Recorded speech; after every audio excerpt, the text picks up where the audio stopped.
নমস্কাৰ বন্ধু বান্ধৱীসকল জ্ঞান বাৰ্তা চেনেললৈ সকলোকে স্বাগতম জনাইছোঁ। আজি আমি ভাৰতৰ বিভিন্ন উৎসৱৰ কথা পাৰ্ট কেইটামান ভিডিঅ' বনাই আলোচনা কৰিম।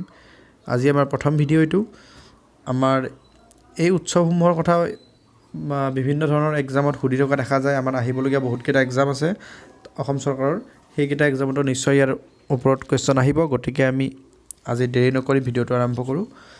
আজি আমি প্ৰথম আমাৰ যিটো উৎসৱ সেইটো হ'ল আলোচনা কৰিম ওনাম। ওনাম উৎসৱ হ'ল এইটো আমাৰ কেৰেলা ৰাজ্যত অনুষ্ঠিত হয়, বিশেষকৈ কেৰেলা, আৰু ইয়াৰ টাইম হ'ল ছেপ্টেম্বৰ বা অক্টোবৰ এই দুটা মাহৰ ভিতৰত এইটো উৎসৱ অনুষ্ঠিত হয়।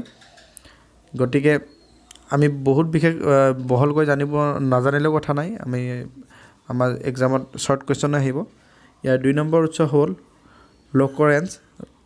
আমাৰ লকৰেঞ্চ এটা ডেন্স ফেষ্টিভেল, এইটো আমাৰ মধ্যপ্ৰদেশত আয়োজিত কৰা হয় বিশেষকৈ, আৰু ইয়াৰ সময় হৈছে 26 জানুৱাৰী এইটো অনুষ্ঠান আয়োজিত কৰা হয়। ইয়াৰ পিছত আমাৰ গণেশ চতুৰ্থী আমাৰ বিশেষকৈ মহাৰাষ্ট্ৰত উদযাপিত হয়।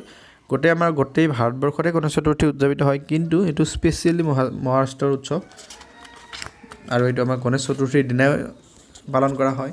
ইয়াৰ পিছত আছে ডোলা যাত্ৰা বা ৰথ যাত্ৰা, এইটো আমাৰ বিশেষকৈ উৰিষ্যাৰ হয়, উৰিষ্যাৰ এইটো বিশেষকৈ আমাৰ আয়োজিত কৰা হয়। ইয়াৰ পিছত আছে আমাৰ বৈশাখী আমাৰ পাঞ্জাৱৰ স্পেচিয়েল এটা উৎসৱ, এইটো এটা বহুত ডাঙৰ উৎসৱ। এইটোৰ 13 এপ্ৰিলত অনুষ্ঠিত কৰা হয়। এইটো আমাৰ দীপাৱলীৰ দৰে এটা উৎসৱ। এই উৎসৱত বিভিন্ন ধৰণৰ চাকি বন্তি জ্বলোৱা হয় বা লাইটিং কৰা হয়, এনেকুৱা এটা উৎসৱ। এইটো বিশেষকৈ স্পেচিয়েলি আমাৰ যিসকল শিখ ধৰ্মাৱলম্বী লোক আছে তেওঁলোকৰ মাজত এইটো এটা বহুত ডাঙৰ উৎসৱ।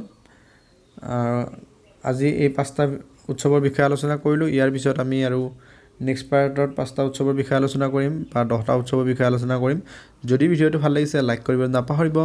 গতিকে বন্ধুসকল ভিডিঅ'টো কেনেকুৱা পালে আপোনালোকে জনাবলৈ নাপাহৰিব।